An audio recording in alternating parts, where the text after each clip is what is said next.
pessoal, tudo bem? Hoje nós vamos dar continuidade aos nossos conteúdos, ok? Então, a partir de hoje são conteúdos novos que nós não tivemos em sala de aula e vão ser através das videoaulas, combinado? Para facilitar o entendimento de vocês, eu fiz uma apresentação em slide que eu vou deixar disponível lá no Schools e vou trabalhando com vocês os conteúdos a partir desses slides também, tá bom? O que eu quero que vocês façam? O conteúdo que estiver no slide é o conteúdo novo e vocês precisam copiar no caderno, como se fosse a nossa lousa, tudo bem? Outra coisa que eu quero pedir para vocês também é que quando vocês forem assistir os vídeos, deixem aqui embaixo no comentário o nome de vocês e um ok ou um joinha para eu conseguir saber que vocês estão conseguindo acompanhar e ver o conteúdo, tá bom? Se vocês tiverem qualquer dúvida, deixem aqui nos comentários também, mandem no binóculo ou então pelo chat do Schools, tá? Eu tô à disposição para tirar qualquer dúvidas, questionamentos e abertas sugestões de vocês, ok? Então, pessoal, nós vamos dar início agora ao nosso segundo bimestre e vamos começar com o capítulo 1. Lá no capítulo 1, ele traz pra gente, ele relembra a ideia de origem do universo. Nós sabemos que o universo, ele foi iniciado através de uma grande explosão, que até hoje nós conhecemos como a teoria de Big Bang. Então, o universo ele foi criado através dessa explosão, e nessa explosão nós tivemos a criação dos átomos. Esses átomos, eles são partículas, né, que foram dispersadas no momento em que o universo ele foi expandindo-se.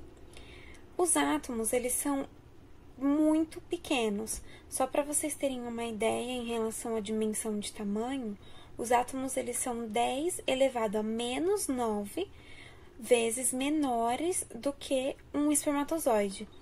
Então, os átomos eles são elementos muito pequenos e é impossível de observá-los a olho nu, ok? Os átomos, eles são os nossos elementos químicos que nós conhecemos hoje em dia.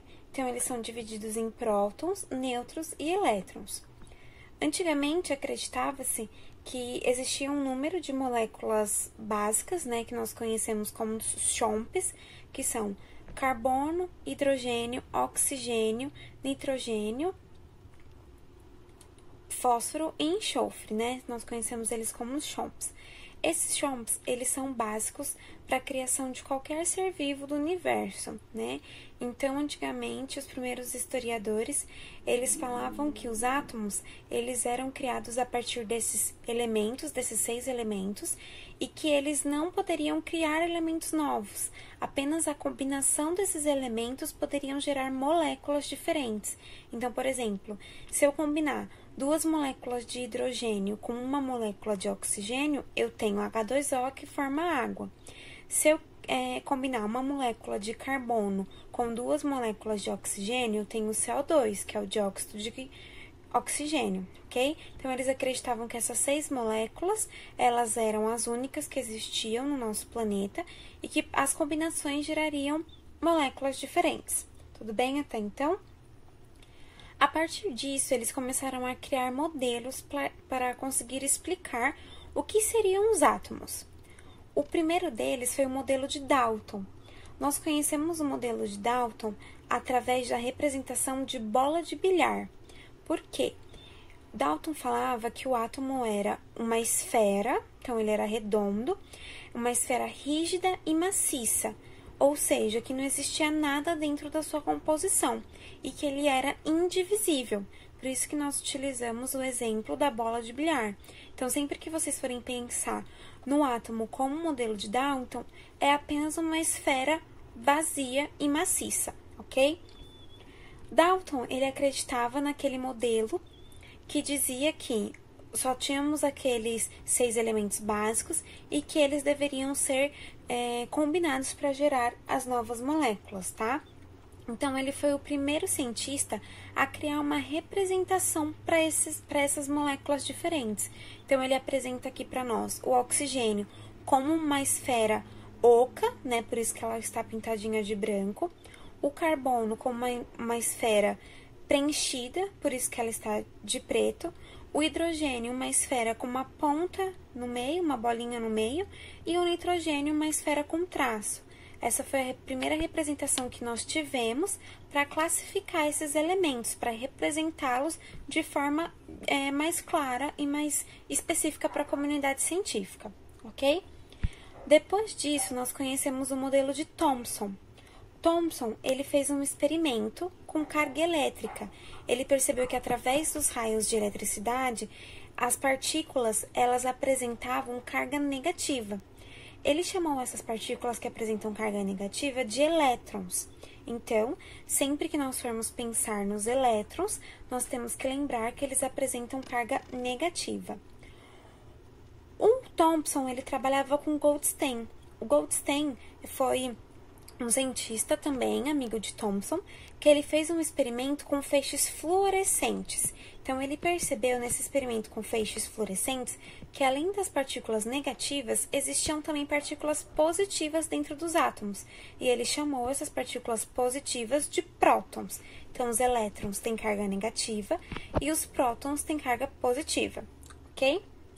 O modelo de Thomson, ele ficou conhecido como pudim de passas, ou então, para ficar mais claro para a gente, para ficar mais próximo do nosso dia a dia, como um panetone de frutas. Então, nós temos o átomo como uma bola, né, uma esfera, só que ela não é mais aceita como uma esfera rígida e maciça, como falava Dalton, e sim que dentro da sua composição existem partículas negativas, que são os elétrons, e partículas positivas, que são os prótons. Só que eles não podem se movimentar, então eles continuam sendo uma estrutura rígida em relação à sua estrutura total, ok? Depois de Thomson, nós tivemos o modelo de Rutherford. Rutherford, ele fez um experimento com uma folha de ouro. Ele colocou uma proteção de chumbo com uma fonte radioativa e uma folha de ouro para ir mandando essa fonte radioativa através da fonte de ouro para ver se as partículas elas eram realmente imóveis, se elas não se mexiam dentro do átomo, ou então se elas conseguiam ter uma fluidez. Ele mostrou que algumas partículas elas passavam pela lâmina de ouro e elas eram ricocheteadas, ou seja, elas não atravessavam, né, essa folha de ouro. Já existiam outras partículas que elas eram desviadas, então elas conseguiam se movimentar para todas as regiões desse círculo onde ele colocou o experimento. O que isso quer dizer? Ele conseguiu demonstrar que existe a presença de um núcleo dentro do nosso átomo. Então, as partículas que são ricocheteadas ou desviadas representavam os elétrons. E no núcleo apresentavam os prótons, que eram as partículas positivas. Então, havia uma concentração de partículas positivas no centro e os elétrons ficavam, vamos assim dizer, de forma mais simples de entendimento, dançando ao redor do átomo, ok? Então, ele mostrou, né, essa fluidez das partículas, mostrando que os elétrons eles podem se movimentar dentro do átomo, e esse modelo ele ficou conhecido como planetário. Por quê? Aqui, ó, percebam que o centro está a partícula positiva, que seria o próton, e ao redor estão as partículas negativas, que são os elétrons, e que eles podem se movimentar ao redor desse próton. Por que ficou conhecido como modelo planetário?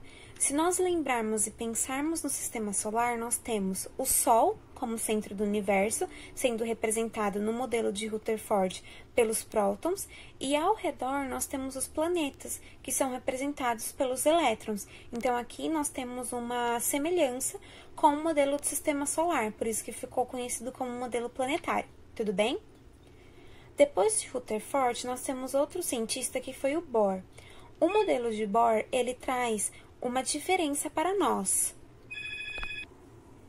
Ele fala que nessa disposição de átomos, onde tem o centro com próton e os elétrons ao redor, que eles não ficam flutuando ao redor de maneira que eles quiserem, né? De maneira que eles acharem que seja necessário. Existem as camadas eletrônicas, ou seja, cada elétron tem a sua camada e o seu nível de energia, aquele nível em que ele pode ou aumentar ou diminuir. Como que nós vamos explicar isso?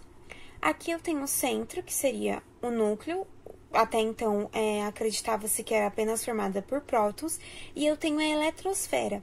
A eletrosfera é aquela camada onde os elétrons conseguem se movimentar. Dentro dessa camada eu tenho divisões, então eu tenho a camada K, a camada L, a camada M, a camada N, a camada O, a camada P e a camada Q. O que isso significa? Cada camada tem a sua quantidade de elétrons disponíveis. Então, na camada K, eu tenho 2 elétrons disponíveis. Então, o meu elétron que tiver nessa camada, ele pode perder ou doar 2 elétrons.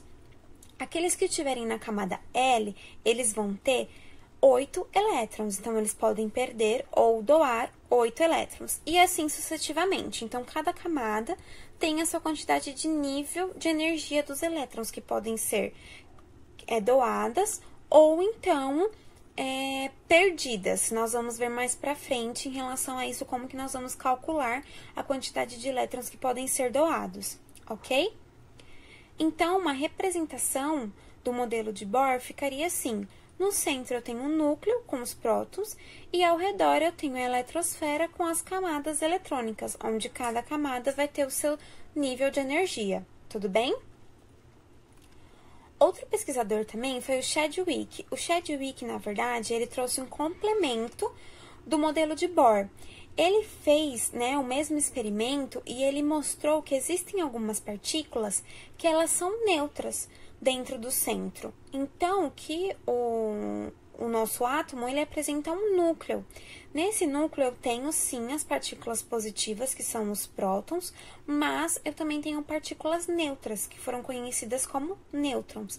Então, a representação até hoje que nós temos de um átomo é a seguinte: no centro, eu tenho um núcleo, onde eu tenho partículas positivas, chamadas de prótons, e partículas que não possuem carga, que são chamadas de nêutron.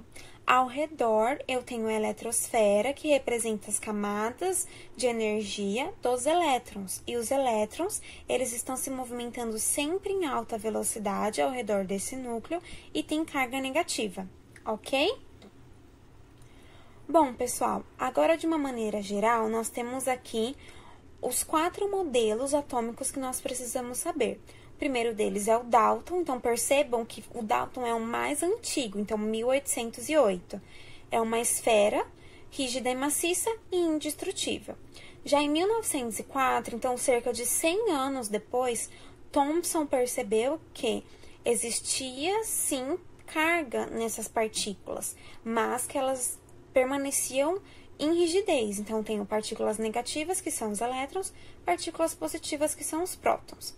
Em 1911, Rutherford refutou o experimento de Thomson e fez com que nós percebêssemos que existe o centro, onde estão os prótons, ao redor existem os elétrons que se movimentam, ok? E Bohr, que é o modelo mais atual, apesar de ser de 1913, é o modelo mais aceito até então e o modelo que acredita-se que seja verdadeiro, onde no centro eu tenho prótons e nêutrons, que são prótons positivos, nêutrons sem carga, e ao redor eu tenho os elétrons de carga negativa se movimentando pelos níveis de energia, podendo perder ou doar os seus elétrons, ok? Espero que tenha ficado claro para vocês essas ideias de modelos atômicos. Na próxima aula, nós vamos ver o que são exatamente prótons, o que são elétrons, o que são nêutrons e como nós conseguimos trabalhar com esse conceito dentro das moléculas de carbono, hidrogênio, oxigênio e assim por diante, ok? Eu vou deixar para vocês fazerem os exercícios da página 303, 304, 307 e 310. Leiam desde a página 302 até a página 310 os textos da apostila, que eles vão estar explicando também aquilo que eu já comentei com vocês aqui no vídeo. Façam esses exercícios, tá? Em dúvida em qualquer um dos exercícios, me mandem através do binóculo do Schools, ou deixem um comentário aqui no vídeo, que eu vou estar esclarecendo a dúvida de vocês, ok? Eu vou disponibilizar a correção no dia 14/5, então vocês têm que fazer esses exercícios até o dia 14 de maio, para depois conseguir fazer a correção, tudo bem? Espero vocês e até o próximo vídeo.